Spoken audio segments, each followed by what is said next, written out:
절망 속에도 감사, 이런 제목으로 하박국 3장 16절부터 19절의 말씀 가운데서 함께 은혜를 나누기를 원합니다. 여러분, 평상시 노래 부르는 거 좋아하시나요? 저는 참 좋아합니다. 여러분, 우리가 기쁘고 즐거우면 노래를 부르고 흥얼거리고 막 노래합니다. 그리고 막 어깨를 들썩이고 그리고 춤을 추고 이렇게 노래를 하는데, 그러면 슬플 때는 또 슬픈 노래를 부르죠. 근데 슬퍼도 너무 슬퍼, 노래가 안 나와요. 오히려 통곡이 나오죠. 자, 우리 인생이 그렇습니다.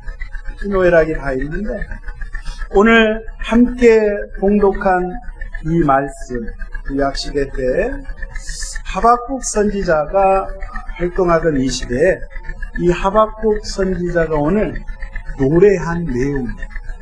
이 3장의 내용이 하나의 기도문이면서 하나님 앞에 노래하는 그런 가사인데, 하박국 선지자는 지금으로부터 2600년 전에 이스라엘 땅에서 활동을 했습니다.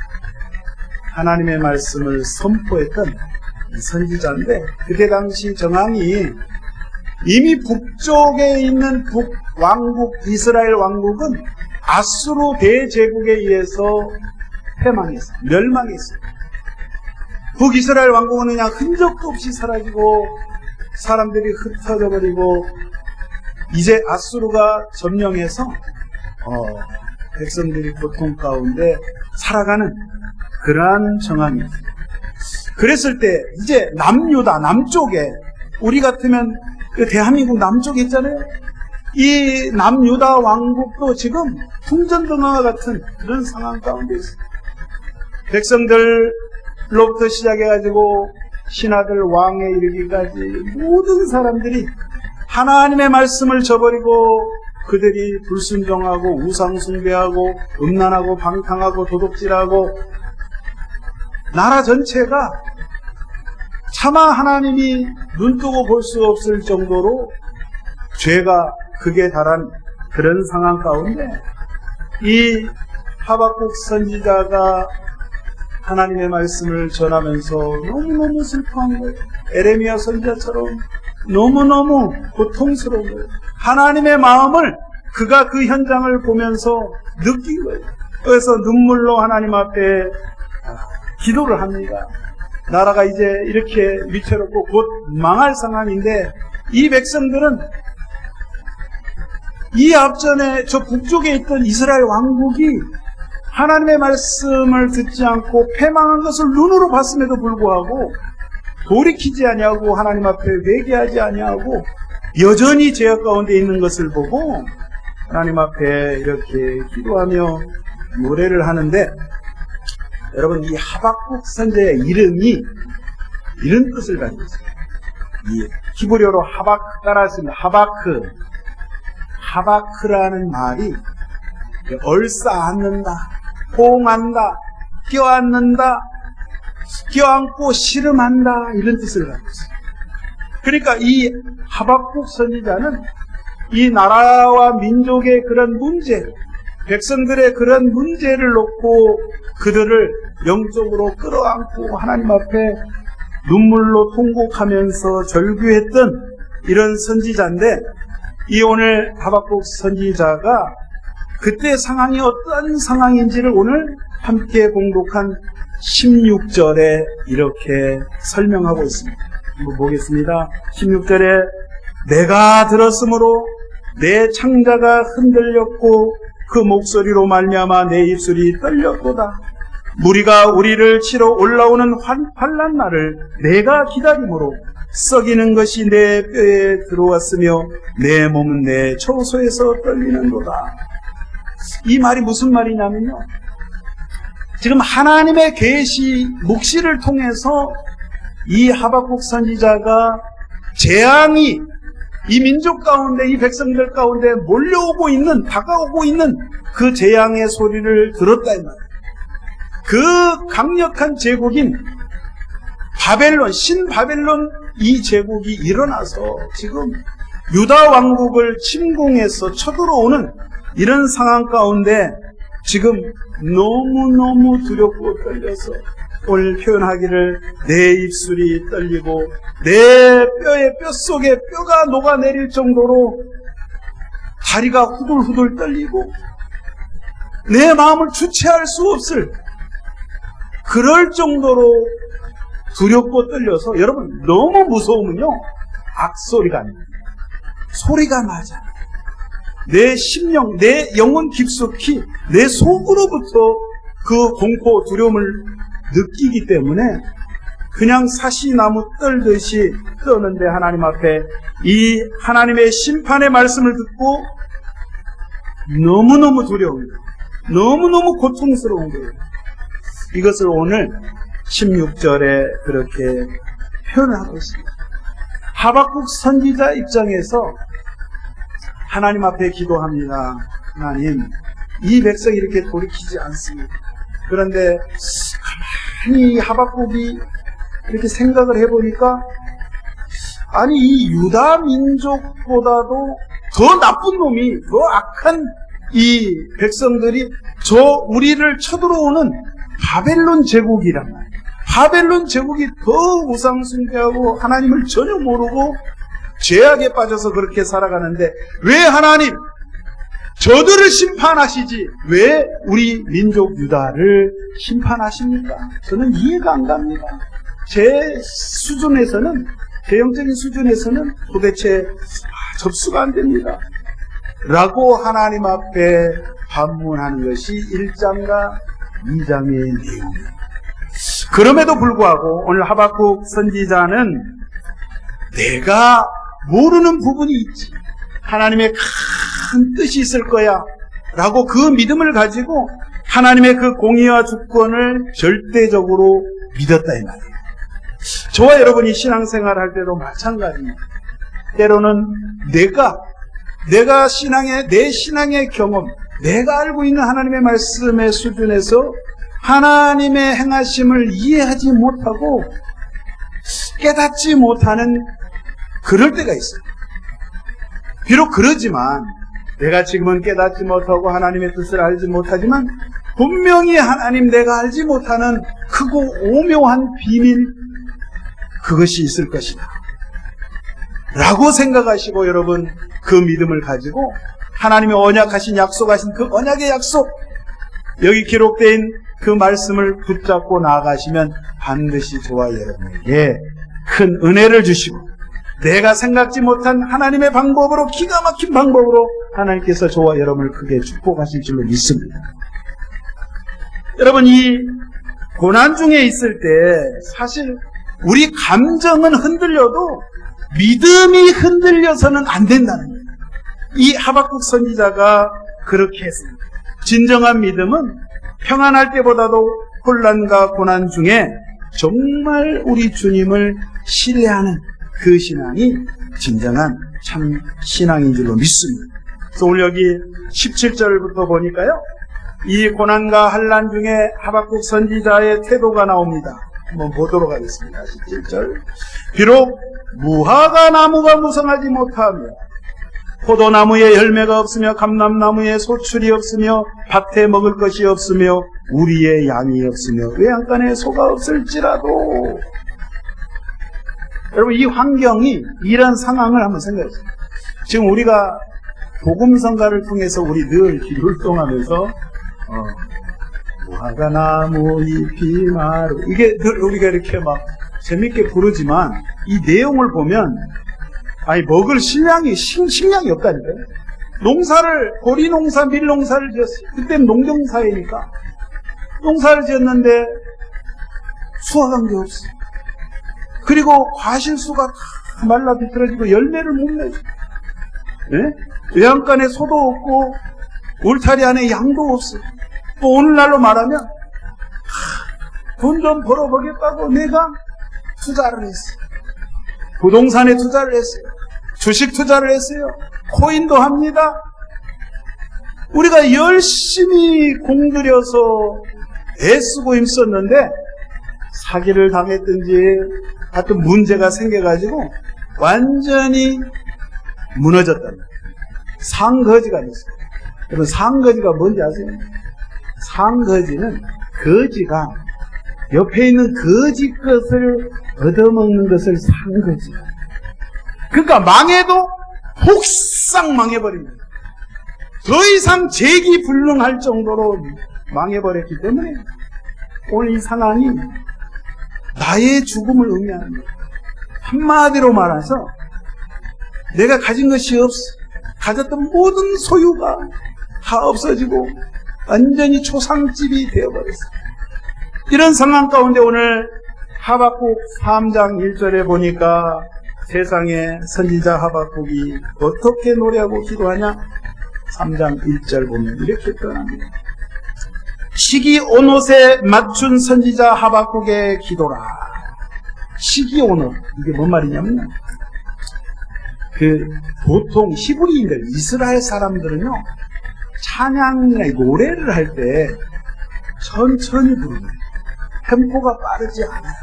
근데 이 시기 온 옷에 맞춰서 노래를 했다는 거는 격렬한 그런 템포로, 아까 우리 중보기도 할 때 저 율동했잖아요. 엉덩이 흔들면서 어깨를 흔들면서 그보다 더 빠른 템포로 막 격렬하게 노래하는 것을 바라는 거예요. 여러분, 무슨 좋은 일이 있다고 지금 오늘 보니까 쫄딱 망했어요. 근데 하박국이 비록 무화과 나무가 무성치 못하고 포도나무 열매가 없고 아무것도 없어도 나는 야훼 하나님으로 말미암아 즐거워하고 나의 구원의 하나님으로 말미암아 나는 기뻐하노라. 오직 그 하나님 한 분으로 나는 만족한다. 여러분, 저와 여러분이 이러한 믿음이 있어야 될 줄로 믿습니다. 여러분, 여기 보니까 울타리에 양이 없어. 외양간에 송아지가 소가 없어. 이 표현은 뭐냐면, 당시에 이스라엘 사람들은 하나님 앞에 성전에서 제사를 드릴 때, 예루살렘 성전에 와서 제사를 드릴 때 양과 소로 제사를 드렸어요. 그러니까 이 말은 양과 소가 없다는 것은 하나님 앞에 제사를 드릴 수 있는 상황이 아니라는 거예요. 그러니까 더 이상 하나님과의 관계가 단절된 거예요. 하나님과의 예배가 끊어져 버린 거예요. 이게 저주인 거예요, 여러분. 이런 상황 가운데 아무것도 없어요. 나중에 실질적으로 10몇 년 지나서 하박국이 이 이야기를 한 지 얼마 안 되어서 주전 586년 바벨론이 쳐들어옵니다. 그 강성한 바벨론 군대가 쳐들어와서 예루살렘이 초토화돼요. 불바다가 돼요. 성전이 다 불타버리고 성전 기물들을 다 훔쳐가버리고 다 도륙당하고 그 제사장들이 다 죽게 돼요. 여러분, 하나님의 말씀을 경시할 때 하나님께서 계속 경고합니다. 정신을 차려라, 돌아오라. 하나님의 말씀대로 살지 않으면 이와 같이 너희 인생이 이렇게 될 것이다. 이야기를 할 때 여러분, 하나님께서 좋은 말로 할 때 돌아와야 될 줄로 믿습니다. 여러분, 이 하박국이 그거를 알기 때문에 이제 성전이 무너지고 불타버리는, 하나님께 이제 더 이상 하나님을 예배할 수 없는 우리의 신앙 전체가, 우리의 삶 전체가 무너져버리는 그런 상황이 놓이게 되는데, 그러나 보이는 환경은 그렇게 변한다 할지라도 오늘 하박국 선지자는 그렇게 고백을 합니다. 나는 야훼 하나님으로 즐거워한다. 왜? 내 손에, 우리 집에, 내 호주머니에, 내 통장에 아무것도 없지만 나는 하나님을 선호합니다. 하나님의 말씀을 간직한 자다. 나는 진리와 함께하는 자다. 그래서 나는 하나님 앞에 감사하고, 세상 사람이 볼 때는 저 미친 사람, 예수 믿고 미쳤구나, 전혀 기뻐할 일이 아닌데, 세상 사람이 볼 때는 그러지만 저 세상 사람들이 모르는 내 속에, 내 안에 내 주님이 계심으로 나는 기뻐하고 즐거워하고 덩실덩실 춤을 출 수 있다. 왜냐하면 오늘 19절에 보니까 주 야훼 하나님은 나의 힘이시라, 나의 능력이시라, 나의 발을 사슴과 같게 하사 나를 나의 높은 곳으로 다니게 하시리로다. 그렇게 하나님이 인도하신다 이 말이에요. 저와 여러분을. 할렐루야. 그래서 오늘 이렇게 또 이야기합니다. 이 노래는 지혜하는 사람을 위하여 내 수금에 맞춘 것입니다. 여기 이렇게 지혜하는 사람을 위하여 그러는데 원래 뜻이 뭐냐면요, 지혜하는 사람의 지자의 지봉에 맞춰서 찬양대 있잖아요. 찬양을, 오케스트라를 지휘하는 사람, 지휘하는 사람에 맞춰서 내가 수금을 연주한다. 이 말은 뭐 말이냐? 여러분, 우리 인생을 누가 지휘하냐? 하나님께서 하십니다. 오직 유일하신 야훼 하나님, 그분만이 우리 인생의 지휘자가 되시는 거예요. 내가 내 스타일로, 내 방법으로 내가 지휘하고 연주하는 것이 아니라 전능하신 그 하나님, 능력의 하나님, 나의 구주가 되신 그분의 뜻에 맞춰서 내가 움직인다. 그분 뜻에 맞춰서 내가 노래한다. 내가 반주한다. 이 말씀입니다. 그러니까 다시 말씀드리면 이 노래를 주관하시고 지휘하시는 분은 오직 유일하신 우리 하나님 한 분뿐이다. 때로는 우리 하나님께서 저와 여러분을 사랑하셔서 때로는 환난을 통해서 고통이 다가옵니다. 우리를 깨닫게 하시기 위해서, 사람 만들게 하기 위해서, 누구의 사람? 하나님의 사람 되게 하기 위해서 때로는 재물을 걷어가시기도 하고, 때로는 내 몸에 질병으로 하나님이 치실 때도 있고, 때로는 나를 세상 사람들하고 수치심을 당할 그런 상황 가운데 하나님이 인도하시지만, 그러나 그렇게 할지라도 우리가 그런 극한 상황 속에서도 우리는 하나님의 백성이기 때문에 하나님의 옷자락을 붙잡고, 주여, 이렇게 환경이 어렵고 고통이 있지만 나는 주님을 따라가겠습니다. 주님 말씀대로 살아가겠습니다. 주님은 나의 유일한 구원자 되십니다. 그렇게 주님만을 의지하고 나갈 때 주님께서 저와 여러분에게 약속하셔요. 우리 하나님은 약속하신 하나님. 이 성경 말씀은 약속이에요. 약속. 하나님이 나와 저와 여러분에게 약속하셨어요. 내가 너희를 사랑하고 있노라. 내가 너희를 사랑하기 때문에 너희를 죄악 가운데서 구원하기를 내가 약속하마. 그렇게 약속을 해주셨는데, 그래서 오늘 여러분 하박국 3장 13절에도 보면요, 주께서 주의 백성과 기름 부음을 받은 자를 구원하시리라, 이런 약속을 해주셨다. 그러므로 저와 여러분은 한 번 약속하신 그 하나님은 절대로 변함이 없으시고, 약속하신 그 약속, 저와 여러분과 약속 언약하신 그 언약을 반드시 지키시는 신실하신 그 하나님, 그 하나님을 믿고 의지하시고 따라가시면 저와 여러분은 구원될 줄로 믿습니다. 세상 제약 가운데, 저주 가운데, 사망 가운데 저와 여러분을 구출해 내시는 그 좋으신 하나님인 줄로 믿습니다. 얼마나 감사합니까? 예수 그리스도의 십자가를 통해서 저와 여러분, 예수님이 흘리신 그 갈보리의 그 보혈, 그 보배로운 피로 말미암아 저와 여러분의 지은 과거의 모든 죄, 지금도 짓고 있는 죄, 앞으로 지을 죄까지 주님이 친히 담당하여 주셨습니다. 내가 그것을 믿고 그 예수를 의지하고 그 예수의 이름으로 기도할 때 주님 다 우리를 용서하십니다.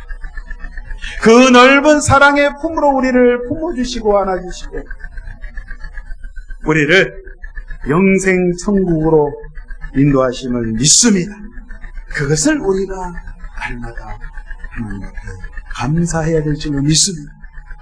여러분, 저와 여러분을 하나님께서 천국 백성으로 부르셨는데, 여러분 과거에 부르신 자 중에 저와 여러분이 잘 아는 사도 바울 선생이 있습니다. 바울과 실라가 주님의 명령을 받고 밤의 한상 가운데 바다 건너 저 마케도냐로 건너와서 주의 복음을 전하라는 그 하나님의 명령이 확실한 것을 그가 인정하고 그가 배를 타고 그 선교 일행이 도착했을 때 첫 번째 갔던 데가 빌립보라는 도시입니다. 빌립보라는 도시는 여러분 당시에 로마 제국에 제2의 작은 로마라 할 정도로 로마 정부에서 공을 들여서 굉장히 심혈을 기울여서 도시 건설을 했어요. 그래서 제대한 퇴역한 군인들, 로마 군인들을 대거 가족들을 이주해가지고 그 빌립보 도시에 살게 합니다. 그러니까 신도시인 거예요. 그래서 굉장히 정부에서도 신경을 쓰고 있는데 여러분 이 빌립보는 우상이 가득한 곳이에요. 창조주 하나님을 모르는 자들이 가득하고 이방의 신전에서 절하고 이방의 귀신을 섬기는 사람들이 가득한 그곳에 여러분 바울과 실라 또 그 일행들이 가서 복음을 전하는데 아는 사람이 있어야지. 아는 사람이. 보통 사도 바울이 복음을 전할 때 가는 곳마다 도시마다 회당이 있어요. 유태인의 회당이 있었어요. 유대인의 회당이 있다는 것은 그래도 유대인들이 어느 정도 그 공동체를 형성하고 있었기 때문에 유대인이 같은 유대인이니까 말이 통해. 신앙이 통해. 그래서 회당에 가서 회당을 중심으로 예수 그리스도의 복음을 전하는데 빌립보 갔더니 회당이 없는 거예요. 그 루디아라는 여성이 그 현지 여성이 그 원단 장사 비단 장사를 하고 있는데 돈을 버는 그 사업가예요. 이 여성이 그래도 하나님을 섬깁니다. 바울 사역을 도와줍니다. 그의 가정집을 기도처로 모임 장소로 제공해가지고 그것이 발전되어서 빌립보 교회가 되는데 처음에 이 바울과 실라가 복음을 전하는데 자꾸 뒤에서 귀찮게 쫓아다니는 한 여자아이가 있는 거예요. 점치는 귀신 들린 그 여자 노예가 막 빽빽 소리를 지르면서 복음을 못 전하게 막 방해를 하는 거예요. 그래서 바울이 도저히 안 되게 하죠. 뒤를 돌아봐. 내가 예수의 이름으로 명하노니 더러운 점치는 귀신아 떠나가라. 으악 하고 나가버렸어.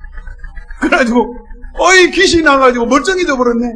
근데 원래 이 노예 주인이 있을 거 아니에요. 노예 주인이 딱 보니까 내가 이 여자애를 통해서 점치고 그래가지고 수입이 짭짤한데 돈을 버는데 이 바울이랑 이 미친 작자들이 와가지고 뭐 예수 이런 거를 전하면서 정상이 돼버리니까 수입이 안 들어와. 그래가지고 열딱지가 나가지고 고발해버렸어. 정부에 고발했어. 그래가지고 이 바울과 실라가 뒤지게 매를 맞고, 거기 보면요, 뒤지게 맞았다는 건 제 해석이고, 매를 심하게 맞았다고 기록하고 있어요. 이 성경을 보면, 사도행전 16장 23절에 보니까 많이 친 후에 폭행했어요. 옥에 가두고 간수에게 명하여 든든히 지키라 하니 그가 이러한 명령을 받아 그들을 깊은 옥에 가두고 지하 감옥에다가 집어넣었어요. 그 발을 착고에 든든히 채웠더니 쇠고랑을 채웠네요. 한밤중에 바울과 실라가 기도하고 하나님을 찬송하며 제수들이 듣더라. 여러분 한번 생각을 해요. 복음을 전하다가 도둑질을 하다가 감옥에 간 게 아니라 예수 믿어야 당신들 구원을 받습니다. 예수님이야말로 하나님의 아들이시고 그분이 하나님이시고 그분이 우리의 생명의 주가 되시고 그를 통해서 우리가 아버지께 갈 수 있다. 예수님의 십자가의 죽으심과 부활과 승천과 다시 오심을 증거하는데 이 복음을 전하다가 뒤지게 놓고 감옥에 갇혔어요. 그러면 저와 여러분은 어떻게 생각해요? 바울과 실라가 뒤에 보니까 한밤중에 잠도 안 자고 뒤지게 맞았으면 피곤해갖고 코를 골고 잘 텐데 한밤중에 하나님 아버지 감사합니다. 옥에 갇히게 하여 주심을 감사합니다. 할렐루야. 주님을 찬양하고 기도했다. 그랬더니 옥터가 흔들리고 막 지진이 일어나고 그리고 착고에 이 쇠사슬이 다 풀려지고 옥문이 열려버리고 나갈 수 있는 상황이 됐어요. 왜 바울과 실라가 하나님 앞에 그렇게 감사의 기도와 찬양을 할 수 있을까? 미친 거 아닌가? 어떻게 그런 신앙을 가질 수 있을까? 한번 생각을 했어요. 저 같으면, 아니 하나님, 제가 언제 빌립보에 가겠다고 했습니까? 내가 분명히 말했습니다. 나는 아시아에 가서 복음을 전한다. 그런데 예수 그리스도의 영이 성령께서 허락지 아니하셨다. 너는 배를 타고 마케도니아 저 헬라 지역에 건너가서 복음을 전하라는 하나님의 명령을 듣고 제가 왔는데, 하나님 저는 너무 억울합니다. 제가 뭔 잘못을 해서 이렇게 맞아야 됩니까? 복음을 전하라. 근데 바울은, 신라는 이런 생각합니다. 내가 비록 매를 맞고 억울하게 내가 감옥에 갇히고 이렇게 지금 고통을 당하고 있는 상황이지만, 내가 이렇게 고생을 하지만 이 복음의 발길을 통해서 죽어가는 수많은 사람들, 이 마케도니아, 빌립보뿐만 아니라 이후에 베레아 지역, 데살로니가 지역, 아테네, 고린도, 이 아가부와 이 전 마케도니아, 더 나아가 저 로마의 중심부에까지 가서 하나님을 알지 못하고 수고하는 영혼들에게 내가 복음을 전해서 저들을 살릴 수 있다는 생각을 하니까 너무너무 기분이 좋네요.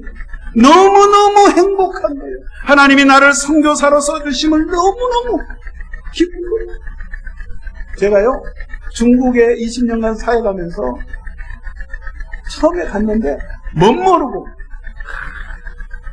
그때는 30대 중반이니까 열정이 대단해서 내가 죽으면 죽으리라. 지가 뭔데 막 죽으면 죽으리라. 너무 열정이 있다 보니까 성령님을 앞서가, 이게 이제 문제가 있는데, 처음에 막 열심히 하다 보니까 저도 막 공항국에 잡혀가가지고 조사를 하고. 그런데요, 이 속에서는 내가 언제 예수 복음 전하다가 이렇게 억울한 일을 당하냐, 조사를 받냐, 멱살을 잡히고 두드러 맞냐. 맞았거든요, 제가. 저희 집사람 안 봐서 몰라. 네. 그래가지고 그런 마음이 속에서, 내가 바울은 예수의 흔적을, 그가 전생의 가운데 복음을 증거하면서 예수의 흔적을 가졌는데, 하나님 나를 써주심을 감사합니다. 중국 선교사로 써주심을 감사합니다. 바울 역시 그랬다 이 말이에요. 하나님, 나에게 생명으로 다가와 주셔서 그 부활의 예수님이 나를 다메섹에서 만나 주시고, 그 이후로 내가 한 번도 예수 믿은 거 후회한 적도 없고, 하나님께 원망하거나 불평한 적도 없고, 하나님 나에게 이렇게 핍박당하게 해주신 것 감사합니다. 예수를 위해서 이렇게, 하나님 예수 복음을 위해서 내가 이렇게 살 수 있게 하여 주심을 너무너무 감사합니다. 이게 감사를 했더니 감옥의 문이 견딜 수가 없는 거예요, 지금. 네. 여러분, 감사 찬송할 때 기적이 일어나는 거예요. 아멘이십니까?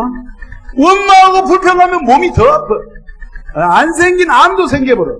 그러나 저와 여러분이 암은 떠나갈지어다. 나는 하나님의 사람이다. 하나님이 나와 함께함으로 내 몸에 붙어있는 모든 저주의 악한 흑암은 떠나갈지어다. 내가 기쁨으로 하나님께 찬송하고 하나님을 영화롭게, 하나님을 예배하면 기적이 일어난다.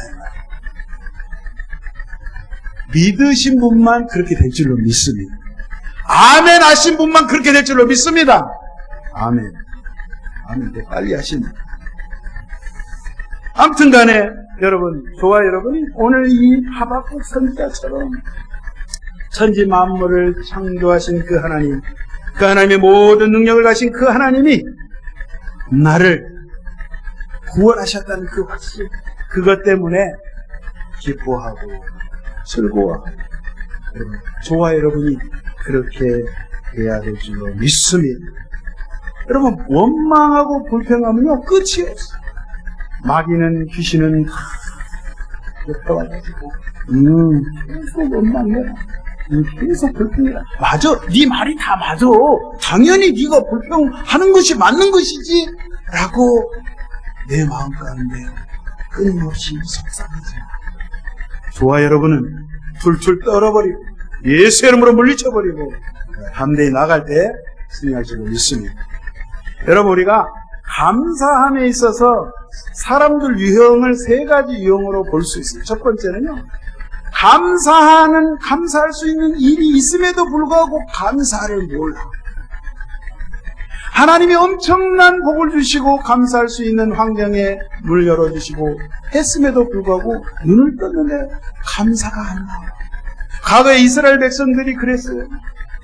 여러분, 이사야서 1장 3절에 보니까 너희들은 소보다도 나귀보다도 못한 존재다. 너희들은 감사할 줄 모른다 이거예요. 짐승보다 못한 놈들이라는 거예요. 내 백성 이스라엘이 그렇게 하나님 앞에 패역한 그런 삶을 살았는데,